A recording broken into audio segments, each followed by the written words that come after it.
caravana que va desde la Villa de Retiro hasta el cementerio de la Recoleta no tiene consuelo.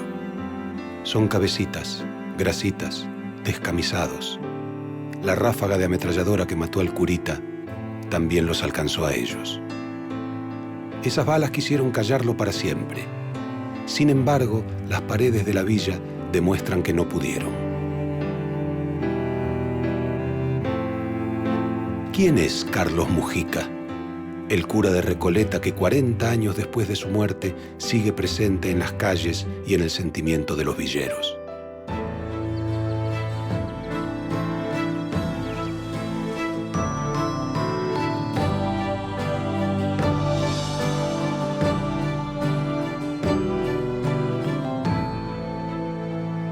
La tierra debe corresponder ante todo al pueblo humilde y trabajador. Ese es el concepto cristiano. No se trata más que de restituirle al pueblo lo que al pueblo le corresponde. Todo ser humano en una sociedad civilizada en la cual se apliquen los principios de Jesucristo tiene que tener derecho a su trabajo y a su vivienda.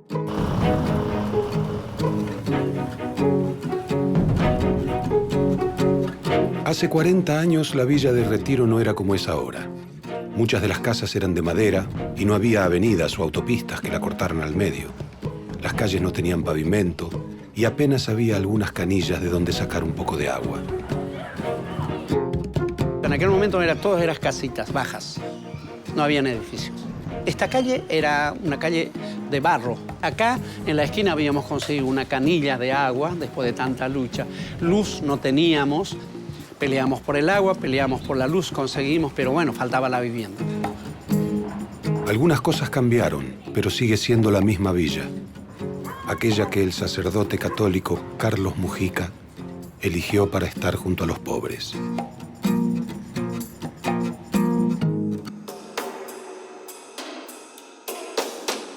Mujica nació en Buenos Aires el 7 de octubre de 1930.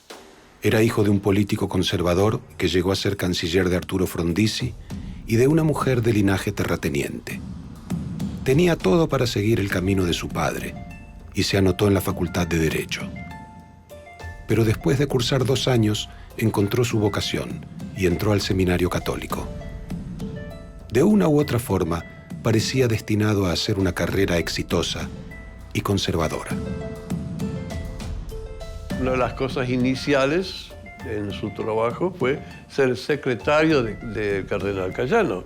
O sea, estar expresamente en el edificio de la curia, ¿no es cierto?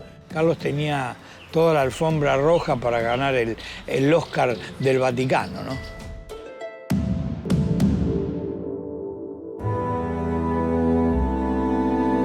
Mientras estaba en el seminario, Mujica, como la mayoría de sus compañeros, marchó contra el gobierno de Perón cuando se enfrentó a la Iglesia y festejó su caída. Pero incluso antes de ordenarse sacerdote, comenzó a descubrir una realidad diferente en los conventillos del barrio de Valvanera, en donde trabajaba como asistente del párroco de la iglesia de Santa Rosa de Lima, Juan José Iriarte. Ya estábamos, es el año 60, 61, 62, previo al concilio, donde las inquietudes surgían. Y en esas inquietudes participaba también Carlitos y yo, naturalmente.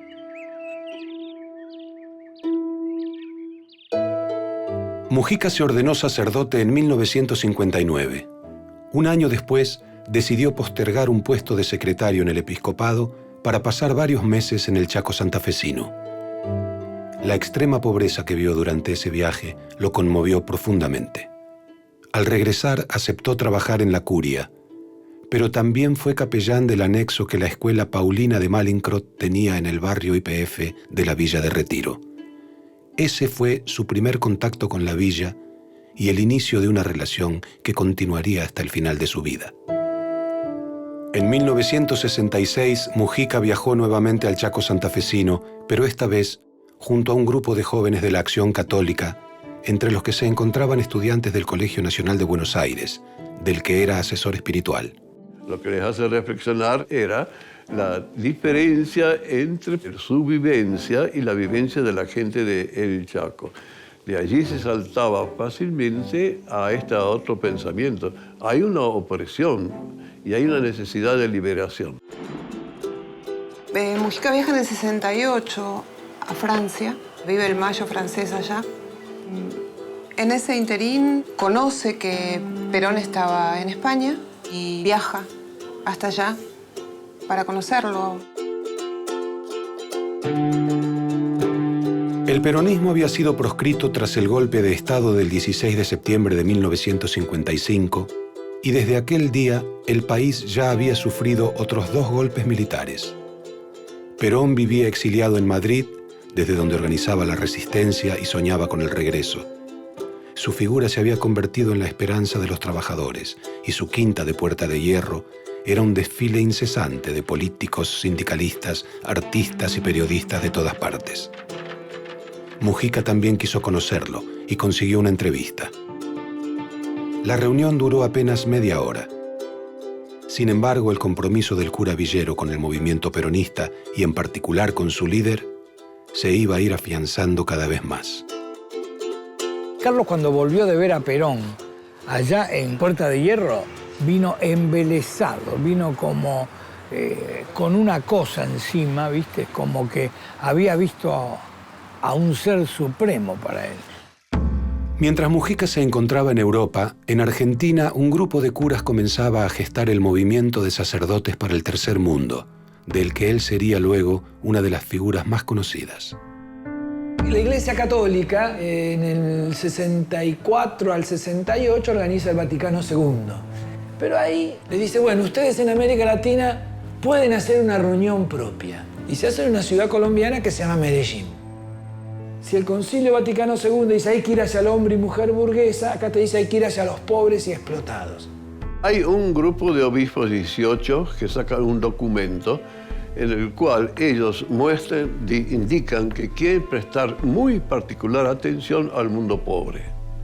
Ese documento le llega a nuestro colega Ramondetti, ¿no es cierto?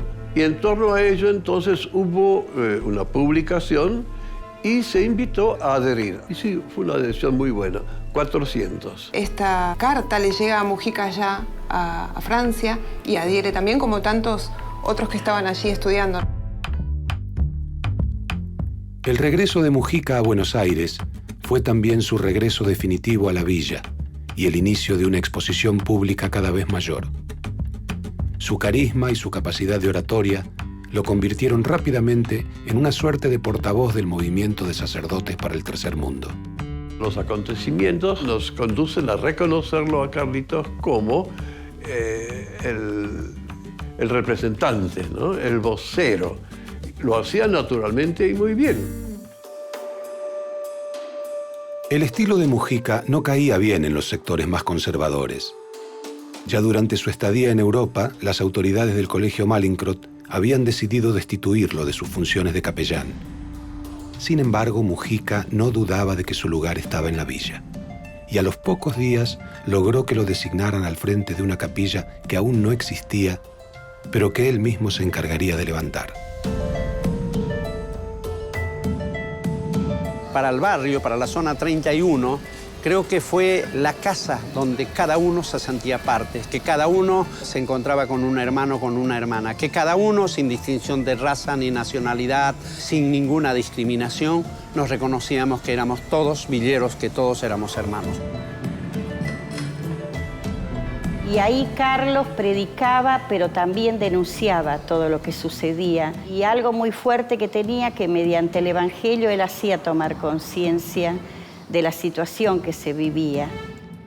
Yo pienso que la solución para mis hermanos de la villa la tienen que encontrar mis hermanos de la villa, ¿no es cierto? Acá de lo único que se trata es que haya un gobierno que le permita al pueblo organizarse y realizarse a sí mismo. Precisamente en este frente de villas que ahora están realizando las villas, no están esperando que venga un gobierno tal o cual para organizarse. Son ellos los que deben luchar. No hay que esperar que los de arriba haya papitos, como dije antes, que solucionen las cosas. Con el movimiento villero peronista nos proponemos crear las organizaciones que hagan posible tal participación para el conjunto de la población villera. Para ello es indispensable terminar con el continuismo de la política de la oligarquía, cuyo rasgo saliente ha sido la negación de toda participación de los villeros en la determinación de las soluciones para sus problemas. Evita la patria socialista. Del año 67, 68 y 69, nosotros hemos hecho varias movilizaciones con la carestía de vida, por el pedido de la luz, por el pedido del agua. Y no se pudo con Onganía. Vino el Cordobazo. Después del Cordobazo es cuando realmente tomamos esa forma de la conciencia, de la lucha. Y el año 69, José Valenzuela plantea de crear la Frente de Villas. Ya habían sacerdotes tercermundistas, trabajaban también en contacto con Carlos. Estaban concientizando en cada lugar. El tema de la lucha armada no se debatía, sino simplemente se lo mantenía él. El que quiere que se meta. ¿No? En ese caso, Carlitos estaba claro. Soy incapaz de tomar un arma. Pocos sacerdotes de estos movimientos que surgieron de estas transformaciones de la iglesia latinoamericana se fueron a la lucha armada.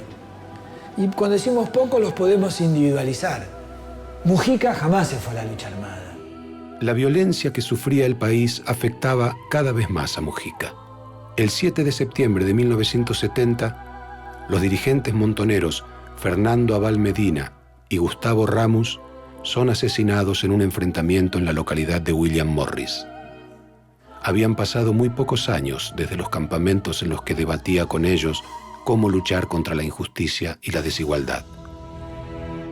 Públicamente quiero pedir perdón, porque me siento en buena parte responsable de esta ola de violencia que hoy hay en nuestra patria, por mis cobardías, por mi indiferencia, por mi falta de compromiso. Los asesinatos de Ramos y Abal Medina acentuaron la posición de Mujica contra la lucha armada. Pero su exposición pública y sus discursos inflamados contra la oligarquía y la opresión lo pusieron en la mira de esos sectores a los que combatía. Me acuerdo de la bomba, eso no me acuerdo el año. Eso fue que abrió el portero la puerta y casi le explota a él, ¿no? Previamente le habían caído a Carlos arriba, que golpearon la puerta. Yo sé que él estaba adentro. Dicen que no estaba, que Carlos estaba adentro, pero, ¿viste? ¿Cómo iba a salir si sabía que lo estaban buscando a él? Tal es así que, bueno, Carlos subía y salía por la puerta del portero siempre, porque él vivía en el lugar de los porteros. Y ahí es donde le pusieron la bomba. Las amenazas y las bombas no lograban callarlo, y su figura crecía cada vez más. Desde el exilio, Perón comenzaba a mirarlo con interés. Mujica estaba convencido de que la única forma de detener la violencia y recuperar la justicia social era el regreso del líder. El movimiento de sacerdotes para el tercer mundo había decidido que 2 representantes iban a viajar para volver con Perón en el avión. Finalmente Perón pide que viaje Mujica. Padre, ¿qué siente? ¿Qué experimenta en este momento? ¿Cuál es el sentido por el cual usted viaja? Bueno, nosotros con el padre Bernaza hemos redactado una pequeña declaración que, si usted me permite, la voy a leer en sus rasgos esenciales. Se trata de un suceso histórico, este acontecimiento del regreso del general Perón, que responde a un largo y profundo anhelo de nuestro pueblo. Y pensamos que puede ser realmente el eje de la reconstrucción nacional, el eje de la verdadera paz, que, como enseña su santidad el Papa Pablo VI, es fruto de la justicia. Para nosotros el hecho de que Carlos viajara ahí era como que una parte de la villa estaba acompañando a Perón en su vuelta al país. Una vez en Buenos Aires, Perón quiso hacerle un reconocimiento a Mujica y lo fue a visitar a la villa. Justo ese día, el cura había viajado a Mar del Plata. ¿Qué le encargó Perón a usted? Bueno, Perón me encargó y dijo, yo le puse en el parlante, el micrófono, y conecté, y dijo, este saludo dejo a todos, compañeros de la vida, ya que el padre Mujica que dio este abrazo quiero dejarle, buscamos la machita, no hablamos de Espere que termine. este abrazo quiero dejarle al padre Mujica, quiero que ustedes de la villa se lo den este gran abrazo. Y usted recién lo ve al padre. Y recién el padre, yo llamé por teléfono. Un abrazo, entonces. Ahí está el abrazo que da el padre. Si Dios quiere, mañana voy a tratar de ir a saludarlo al general Perón y darle un abrazo de parte de ustedes. A los pocos días de ese encuentro frustrado, Mujica visitó a Perón en su casa de Vicente López. Pero no fue solo. Otros 60 sacerdotes tercermundistas lo acompañaron. Nos juntamos, Perón al centro, por ejemplo, fue tipo de algo. Perón habló mucho, ¿no? Habló sobre lo suyo y sobre elogiando lo nuestro, ¿no es cierto? Pero lo interesante fue cuando uno le preguntó, ¿qué piensa sobre nosotros? Ustedes hagan lo que es propio de su ministerio. Esa fue la respuesta de Perón. Y era una especie de gran homilía, ¿no? Una gran catequesis de Perón a los curas del tercer mundo sobre lo que era ser cura, lo cual no causó un gran placer en muchos, pero muchos de los curas.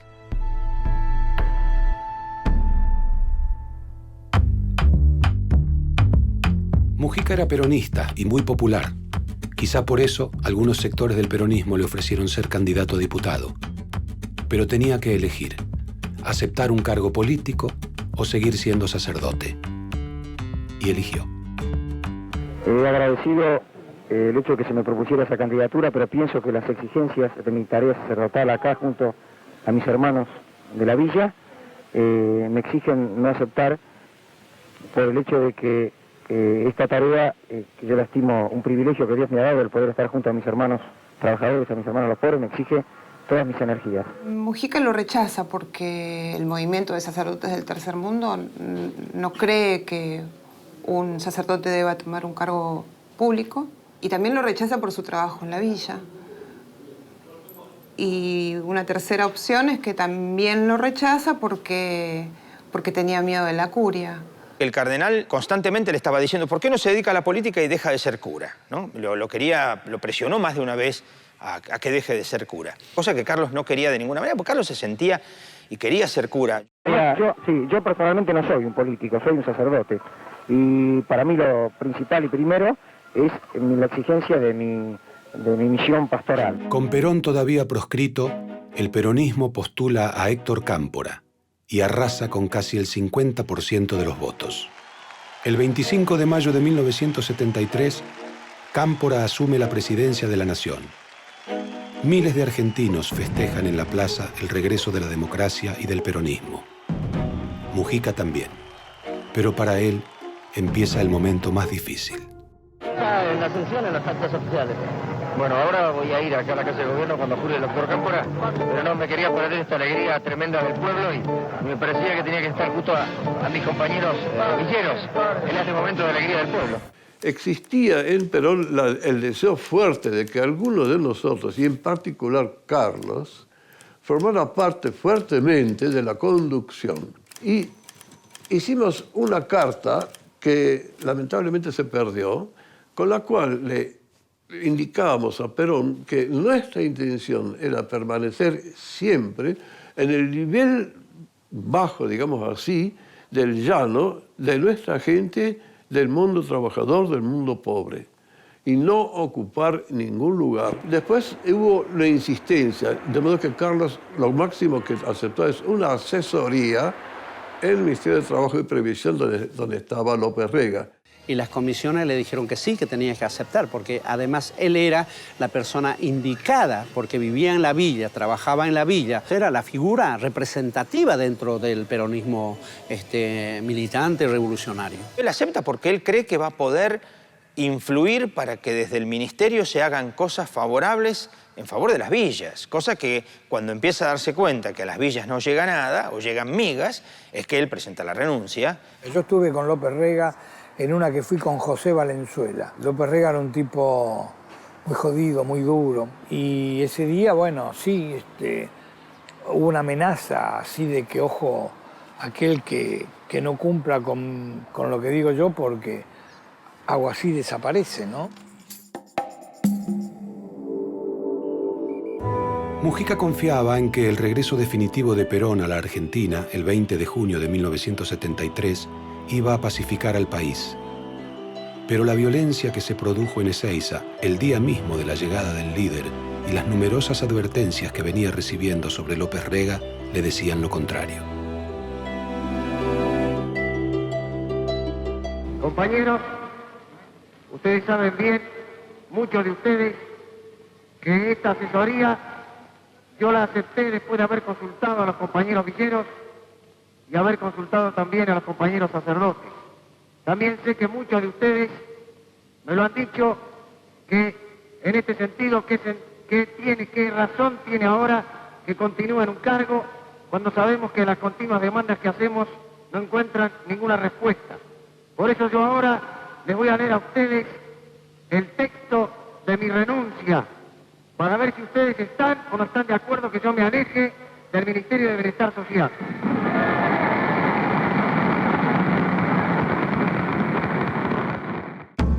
La renuncia de Mujica manifestaba un claro desacuerdo con el plan de erradicación de villas que impulsaba López Rega y al que se oponía firmemente el Frente Villero Peronista.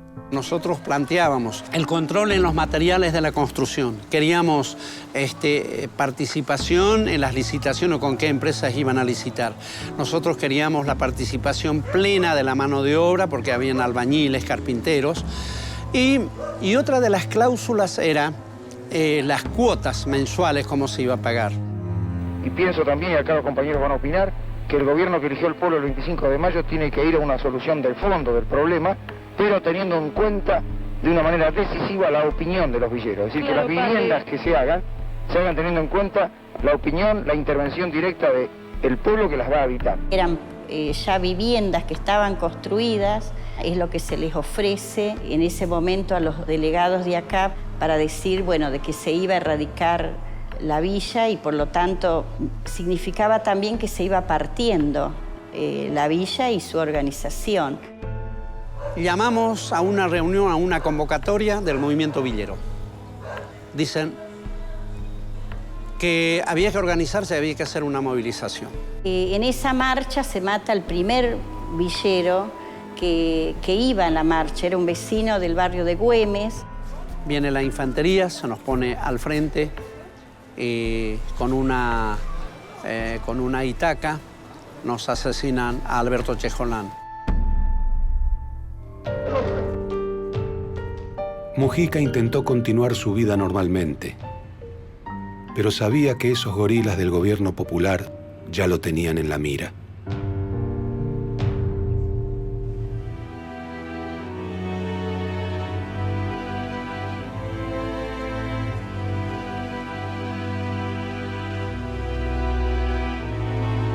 Nos fuimos a San Francisco Solano, ¿no? Y yo miré de atrás para ver por dónde andaba la misa porque teníamos que venir a comer asado, ¿viste? Así que, cosa que la apurara un poco. Y vi que atrás se había sentado dos tipos. Cuando yo abro la puerta, uno miró así, ese era el Mirón. Pero yo no pensé nada en eso. Yo cometí esa inocencia, ¿viste? No pensé nada. Como a veces lo habían visto ahí en Bienestar Social, y estaba con otro tipo al lado, que era Morales. Cuando salimos de ahí, alguien que lo llama y escucho a Carlos que grita «¡Hijo de puta!», una voz así, y enseguida el gran tableteo y bueno, yo siento los golpes acá que son, las balas son como puñetazos y yo caigo así mirando hacia el lado donde estaba Carlos y a Carlos lo estaban acribillando y él estaba deslizándose contra la pared y quedó sentado ahí.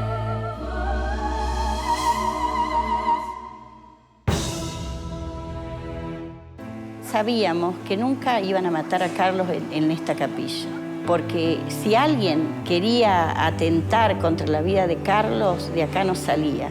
A partir de ese momento entendimos cómo había llegado lo que nos dijo Carlos, lo que ya sabíamos de antemano, que de qué manera se iban a encargar de eliminar a los dirigentes villeros, sean sacerdotes, sean obreros, sean intelectuales. Mujica fue el primero de una larga lista de religiosos que fueron perseguidos, asesinados o desaparecidos por su lucha por la igualdad y la justicia social. Su muerte conmovió a los habitantes de la villa y sacudió al país. 40 años después, la figura de aquel sacerdote villero y peronista sigue siendo un ejemplo. Carlos está en cada uno de estos chicos que recordamos, que hablamos, que nos reímos. Carlos era un buen tipo, era un tipo que se jugó en serio, ¿no? Se jugó por todo aquello que él estaba convencido. Nos mostraba otra iglesia. Entiendo que mi tarea sacerdotal me va a permitir a mí, como creo que ya hace un tiempo muchos sacerdotes lo están haciendo, permanentemente cumplir con la obligación de mi misión de ser la voz de los que nos tienen voz. Señor, perdóname por haberme acostumbrado a ver que los chicos parezcan tener 8 años y tengan 13. Señor, perdóname por haberme acostumbrado a chapotear en el barro.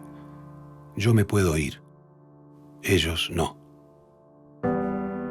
Señor, perdóname por haber aprendido a soportar el olor de aguas servidas, de las que puedo no sufrir.